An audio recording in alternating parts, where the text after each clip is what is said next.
आपको ले चलते सीधे हरिद्वार, जहां पर उत्तराखंड में बीजेपी के 4 साल होने पर सीएम धामी कुछ कह रहे, सुनाते आपको।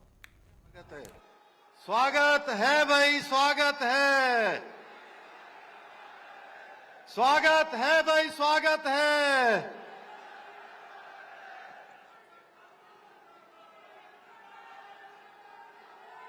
मंच पर विराजमान दृढ़ संकल्प के धनी, अटूट प्रतिबद्धता और राष्ट्र सेवा की जीवंत प्रतिमूर्ति, आधुनिक भारत के लौह पुरुष, देश के यशस्वी गृह एवं सहकारिता मंत्री आदरणीय अमित भाई शाह जी, केंद्र सरकार के यशस्वी परिवहन एवं राज्य मंत्री भाई अजय टमटा जी, उत्तराखंड विधानसभा की अध्यक्ष आदरणीय ऋतु भूषण खंडूरी जी, मंच पर उपस्थित सभी सम्मानित आदरणीय पूर्व मुख्यमंत्रीगण, राज्य मंत्रिमंडल के मेरे सभी माननीय सहयोगी मंत्रीगण, माननीय सांसदगण, माननीय विधायकगण, भारतीय जनता पार्टी के प्रदेश अध्यक्ष श्री महेंद्र भट्ट जी एवं सम्मानित जनप्रतिनिधिगण एवं पदाधिकारीगण,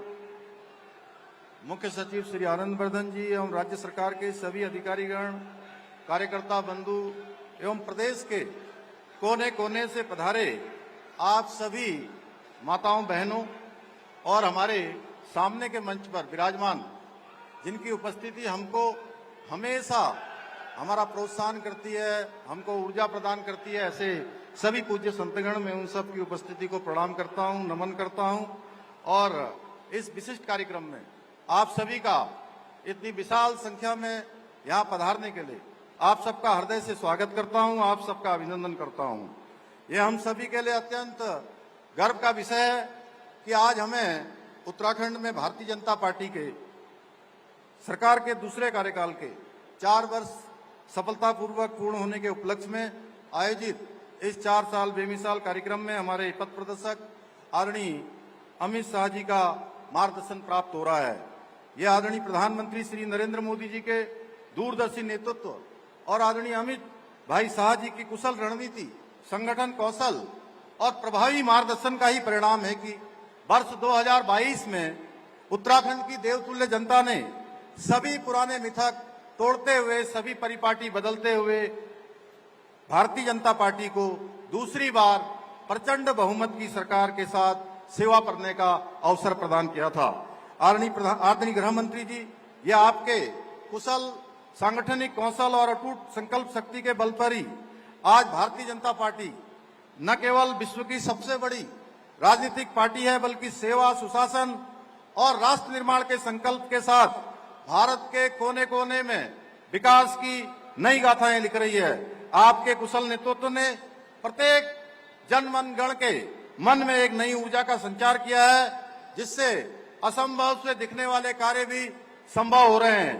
आज आदरणीय प्रधानमंत्री जी के नेतृत्व में और आपके मार्गदर्शन में, जहां एक और जम्मू कश्मीर से धारा 370 हटाकर एक भारत श्रेष्ठ भारत के स्वप्न को साकार करने का ऐतिहासिक कार्य किया गया है, वहीं नागरिक संशोधन अधिनियम को लागू कर वर्षों से उपेक्षित हिंदू शरणार्थियों को सम्मान और सुरक्षा का अधिकार दिलाया गया है।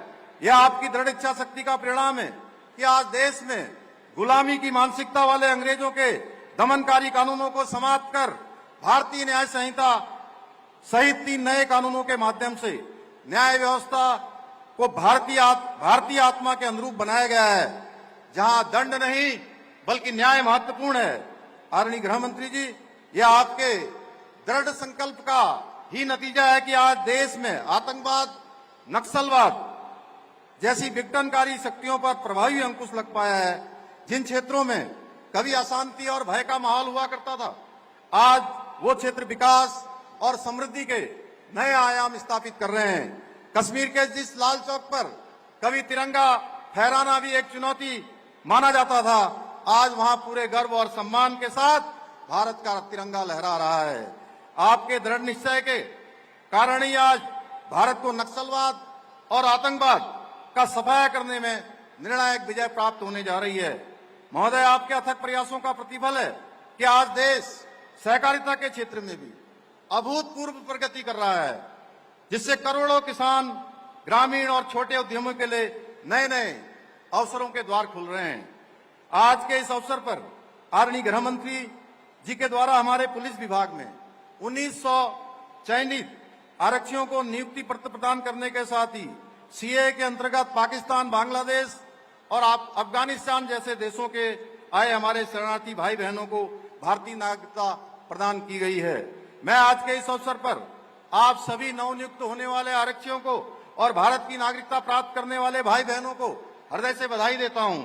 यह आप सभी का सौभाग्य है कि आपको ऐसे महान व्यक्तित्व के कर कमलों से सम्मान प्राप्त हो रहा है, जिन्होंने अपनी दृढ़ इच्छा शक्ति के बल पर राष्ट्र की एकता, अखंडता और गौरव को नई ऊंचाइयों पर पहुंचाया है। भाइयों बहनों, आदरणीय प्रधानमंत्री जी, आदरणीय गृह मंत्री जी मिलकर आज सशक्त और स्वावलंबी भारत के उस स्वप्न को साकार करने के लिए काम कर रहे हैं जो हमारे महान पूर्वजों और स्वतंत्रता सेनानियों ने संजोया था।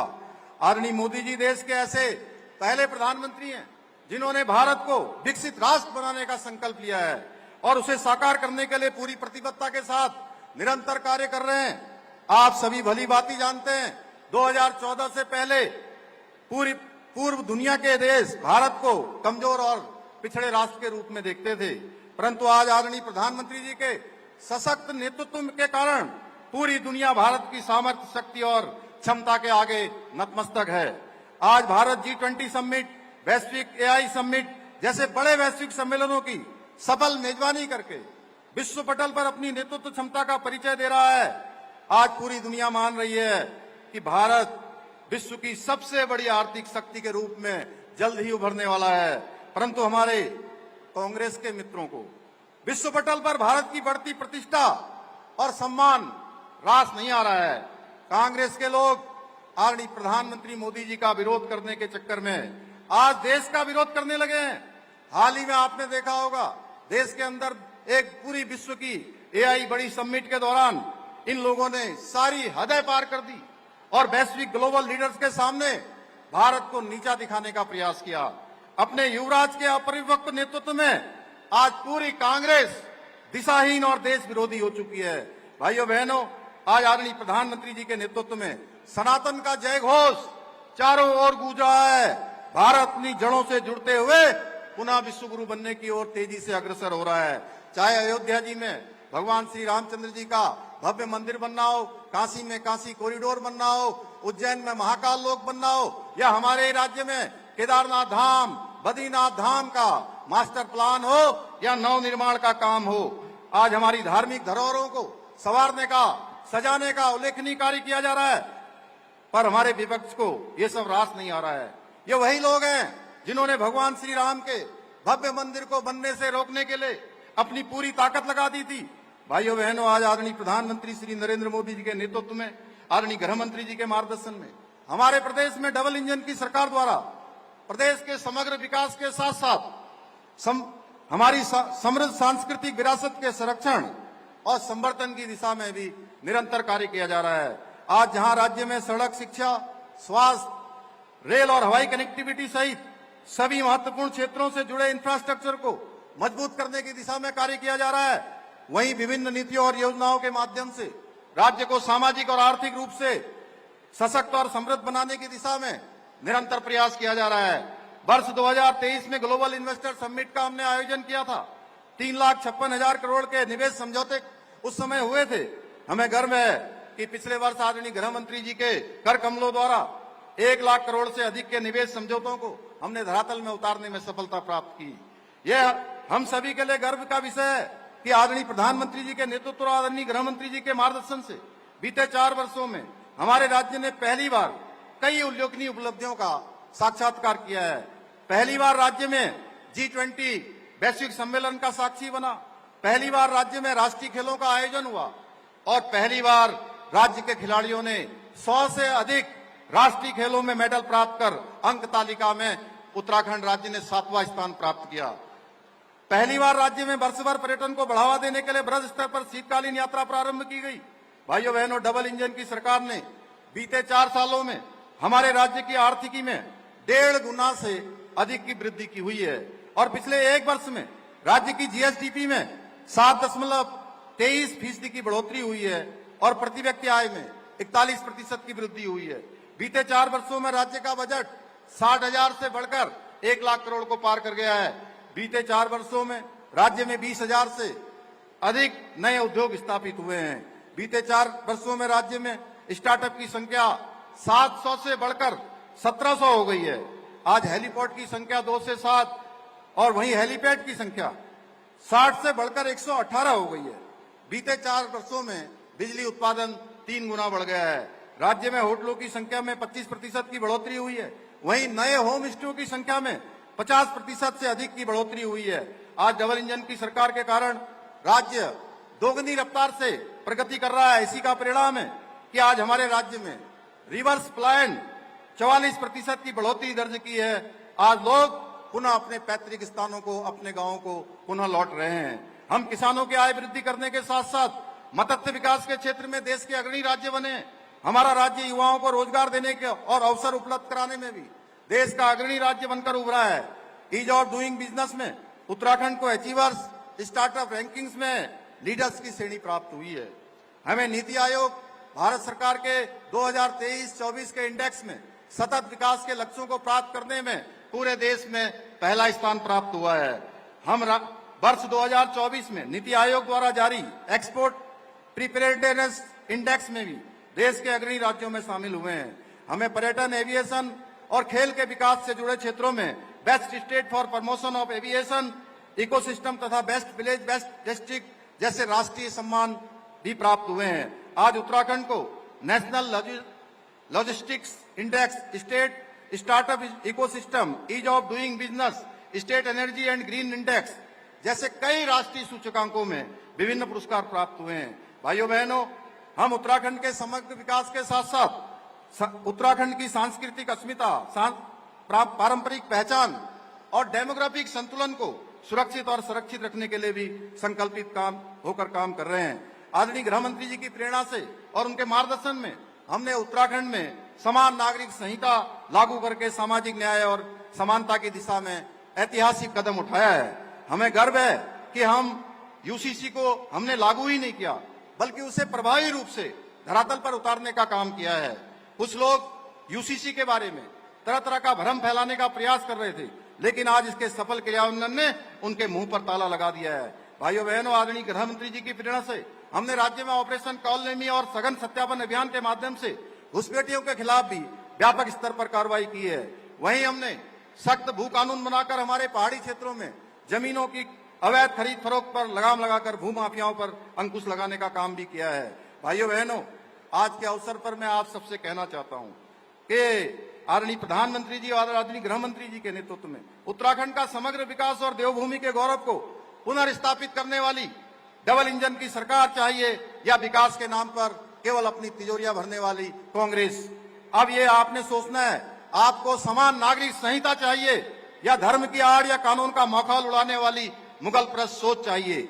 आपको नकल विरोधी कानून चाहिए जिसको लागू करने के बाद हम 28,000 से अधिक युवाओं को नौकरी देने में सफल रहे हैं, या खुलेआम सरकारी नौकरियों की बोले लगाने वाली कांग्रेस।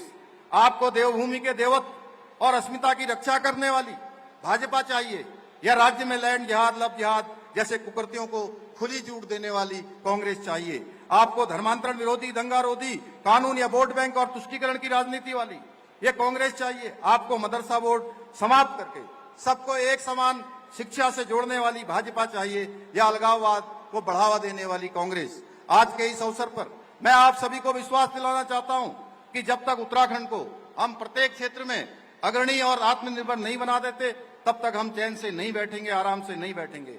और मुझे पूरा विश्वास है आप सभी के सहयोग और आशीर्वाद से हम सभी मिलकर उत्तराखंड को देश का अग्रणी राज्य बनाने के अपने विकल्प वही संकल्प को साकार करने में सफल होंगे। इसी विश्वास के साथ एक बार मैं आदरणीय गृह मंत्री जी का आप सबकी तरफ से एक बार फिर से देवभूमि पधारने पर उनका अभिनंदन करते हुए, स्वागत करते हुए और उनका धन्यवाद करते हुए कि जब भी हम किसी भी काम के लिए उत्तराखंड की कोई भी समस्या, कोई भी चुनौती होती है, वो हमेशा हमारे साथ खड़े होते हैं, हमेशा हमको प्रोत्साहन करते हैं, हमेशा हमको सहायता करते हैं। अभी अभी आपके ही मार्गदर्शन में, आपके ही कारण से भारत सरकार ने हमको जो 2027 में इसी कुंभ नगरी हरिद्वार में कुंभ मेला आयोजित होने वाला है, उसके लिए 500 करोड़ रुपए की धनराशि स्वीकृत की गई है। मैं आपका आदरणीय प्रधानमंत्री जी का धन्यवाद करता हूं। हम ये विश्वास दिलाते हैं कि कुंभ मेला हम बहुत अच्छे तरीके से करेंगे, एक सनातन के गौरव को बढ़ाने वाला मेला होगा। इन्हीं के साथ आपका कोटि कोटि आभार व्यक्त करते हुए और राष्ट्रपति रामधारी सिंह दिनकर जी की इन पंक्तियों के साथ अपनी बात को समाप्त करता हूं। है कौन विघ्न ऐसा जग में, है कौन विघ्न ऐसा जग में, टिक सके वीर नर के मग में। खम ठोक ठेलता है जब नर, पर्वतों के जाते पांव खड़। मानव जब जोर लगाता है, पत्थर पानी बन जाता है, पत्थर पानी बन जाता है। बहुत बहुत धन्यवाद।